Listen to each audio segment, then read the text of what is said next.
اعتکاف کا عمل قبل از اسلام بھی ہمیں ملتا ہے، یہ نہیں کہ فقط اسلام آیا ہے تو اسلام کے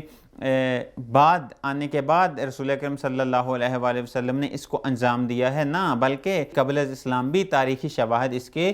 موجود ہیں۔ قرآن مجید میں بھی اس کے بہت سارے شواہد اگر انسان تلاش کرے تو مل جاتے ہیں۔ پس اعتکاف انسان کو خدا تک پہنچانے کے لیے، خدا کے قریب کرنے کے لیے اور گناہوں سے دوری کے لیے، اور ہر وہ تعلق جو انسان غیر خدا سے کرتا ہے اس کو قطع کرنے کے لیے اور اپنا تعلق مستقیماً خدا سے جوڑنے کے لیے جس عمل کو انسان انجام دیتا ہے ماہ مبارک رمضان میں، وہ اعتکاف ہے۔